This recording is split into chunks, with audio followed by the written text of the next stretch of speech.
Alors salut, je vous propose un bilan après 100 000 km sur le Dacia Duster. Donc ici on l'a en version DCI 110 4x4. On a habité un peu à la montagne, un peu à la campagne, on a fait de la neige, on a fait de la boue, on a fait du tout-terrain, on a fait beaucoup de routes. Alors déjà un petit bilan carrosserie, donc 100 000 km et puis multiples conducteurs. En version ambiance, il a des gros pare-chocs en plastique noir brut. Donc ça a l'avantage d'être, déjà ça lui donne un petit style un peu baroudeur, et ensuite voilà, il a accroché toutes les branches, certains petits murets, tout ça. Les jantes, jantes en tôle avec juste cache-moyeu en plastique. Bas de caisse pareil, jusqu'à présent indestructible même si ça a frotté sur certaines ornières. On a des éléments un peu cheap, mais bon, ça vieillit bien, le plastique est toujours neuf, donc je précise 100 000 km sur 4 ans quand même. Donc c'est pas non plus très vieux. Les barres de toit, on peut charger beaucoup plus que ce qui est demandé, donc ça c'est le principal. On peut mettre tout ce qu'on veut, des skis, des planches, des briques, ce qu'on veut dans une caisse, voilà. Au niveau des pneumatiques, en 4 ans et 100 000 km, on a changé seulement les pneumatiques au bout de 50 000 km, donc 2 montes sur 100 000 km, avec la monte d'origine M+S. Pareil à l'arrière, gros pare-choc en plastique, on peut taper, il revient, c'est pas un plastique qui va se tordre et se percer facilement, il est vraiment très épais. Donc ici, juste cette marque-là, c'est une Clio 1 qui nous est rentrée dedans sur un feu rouge, donc elle avait une vitesse de 20-25 km/h. Ça a juste fait cette petite marque-là, donc voilà, lui il a eu la calandre et les feux éclatés. Tout ça pour dire que ces petits pare-chocs-là sont vraiment résistants. Sinon, juste un tout petit point négatif sur la carrosserie. On a les attaches du pare-choc à l'intérieur. Les 2 vis qui tiennent le pare-choc, c'était des rivets plastiques, ils sont partis, voilà. Donc un jour on a retrouvé la partie plastique ici qui bouge un peu, on l'a retrouvé coincée sur la coupelle de l'amortisseur.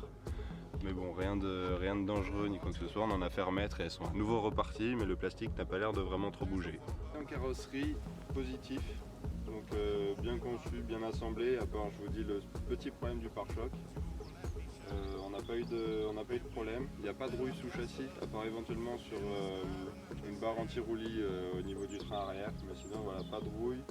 On n'a pas réussi à casser de carter, même si la ligne d'échappement descend assez bas au niveau du catalyseur sur l'axe ventral. On a vraiment peu de problème et pourtant on est passé dans des chemins quand même assez sportifs, je dirais, ou du moins pas très accessibles pour ce genre de voiture à la base.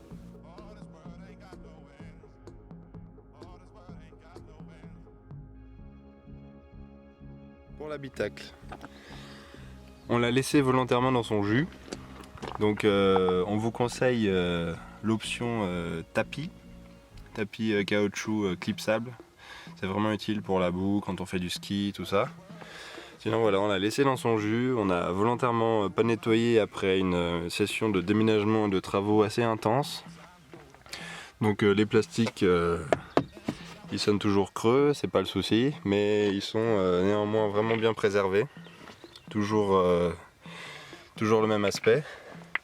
Le seul point, je dirais, négatif de cet habitacle, à part son aspect plastique et ses commandes de vitres centrales, c'est qu'on a tendance à prendre des petites feuilles de bouleau ou des petites brindilles en tout genre quand on met la ventilation à 4. Je sais pas si c'est un problème dû à cette voiture ou si c'est général et qu'ils ont tout simplement oublié de mettre un filtre pour empêcher les poussières de rentrer.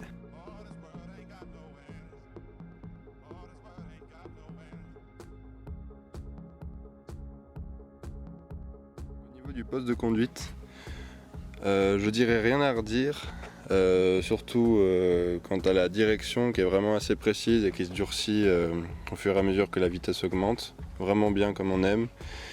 La boîte, un tant soit peu accrocheuse, mais vraiment agréable. Il faut juste prendre l'habitude de démarrer en seconde, parce que la première est vraiment très courte. On se retrouve à faire hurler le moteur à 4000 tours minute à seulement 30 km/h. Assez désagréable quand on veut démarrer et s'extirper rapidement d'un feu rouge. Au niveau des sièges, Ils n'auront pas un maintien extraordinaire, mais c'est relativement correct. On reprochera juste, comme sur beaucoup de voitures de la gamme Dacia, une assise assez courte qui ne maintient pas assez les cuisses sur des longs parcours. Autre point un petit peu contrariant, le support d'appui d'accoudoir, le support d'accoudoir qui s'est cassé après juste un petit coup de genou, donc pas très résistant. À l'arrière, donc on peut voyager à 3 adultes de plus d'1,80 m, testé et approuvé, sans trop de problèmes. Le seul inconvénient, ça va être les petits montants en plastique qu'on trouve juste ici, qui ont un petit peu de tendance à rentrer dans les épaules si on est un petit peu carré, je dirais. À l'arrière, donc toujours volontairement non nettoyé après la session de travaux pour voir à quoi peut ressembler un malheureux Duster qui se transforme en bétaillère. Avec les banquettes de tiers 1 tiers toujours très pratiques, avec un plancher quasiment plat.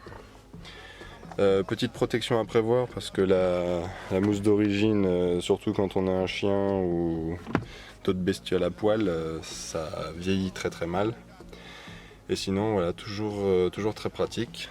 Il y a des fixations disponibles en option pour attacher une grille à chien si on veut. Voilà. Alors, opération primordiale à effectuer. Les essuie-glaces d'origine sont tout simplement nuls, je dirais. Des essuie-glaces rigides acier avec juste une petite lame en caoutchouc comme sur les voitures des années 2000. Donc tout bonnement insupportable. Et ensuite, en plus que ça n'essuie rien, les essuie-glaces d'origine arrivent seulement ici, donc sur l'axe haute vision. Donc quand il pleut vraiment ou quand le pare-brise est sale, on ne voit absolument rien. Donc on vous conseille de mettre des essuie-glaces nouvelle génération souples, tout simple comme ça. Sur l'essuie-glace essuie-glace conducteur donc en 650 mm et essuie-glace passager en 500 mm. Beaucoup plus pratique et efficace.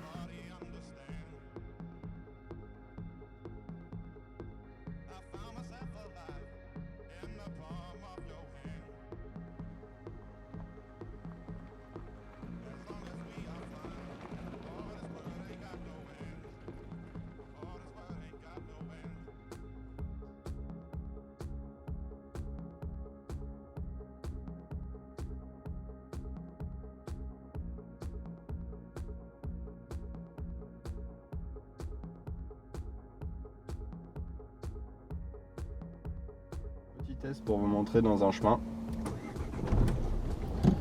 On reste en auto. La première dans les chemins, c'est pas mal quand même. On ferme les fenêtres pour voir le bruit dans l'habitacle. Donc là, on sent le coupeur magnétique qui commence dans les ornières, quand il y a des petits croisements de vent qui commencent à. On sent que ça pousse sur l'arrière. Voilà, il y a des vibrations, c'est un petit peu assourdissant, mais beaucoup moins que dans une voiture normale sur un chemin, je pense.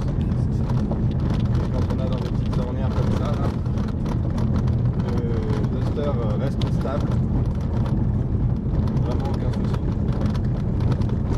Il absorbe les irrégularités de la route sans aucun problème.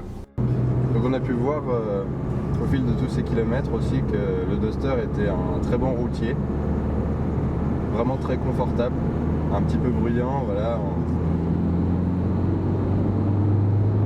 En phase d'accélération, le 1.5 DCI 110 il fait quand même du bruit, il y a les soupapes qui claquent un petit peu, mais bon, apparemment c'est corrigé sur la nouvelle version.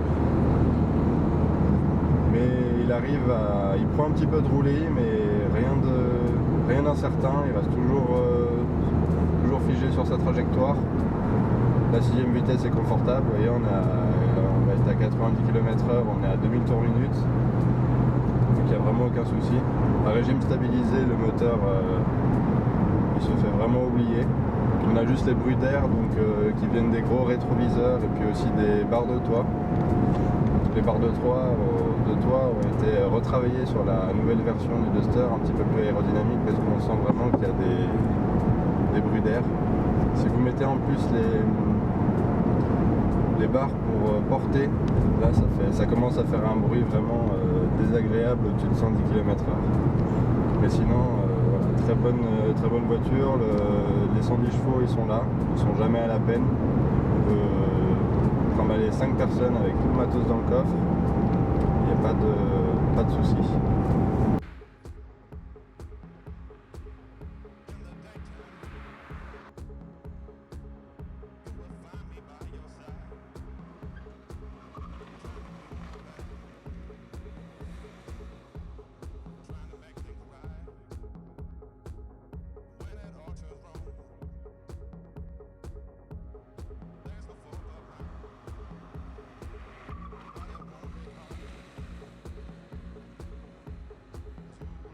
Alors exemple de franchissement pour montrer l'angle d'attaque du Duster. Donc là on est en position lock, 4 roues motrices. Donc on va essayer de poser une roue sur le tronc qui est juste ici, voilà. Et on va voir comment.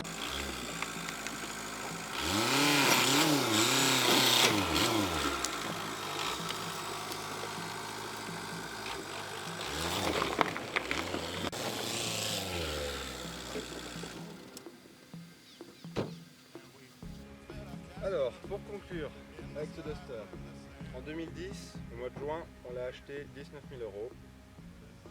Il nous a rien coûté à part l'entretien et un rappel constructeur, donc il ne nous a rien coûté pour la jauge d'essence à 25 000 km.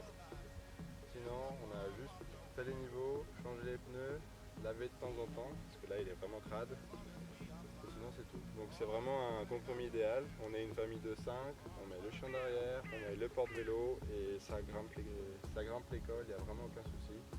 Très bonne tenue de route, voilà.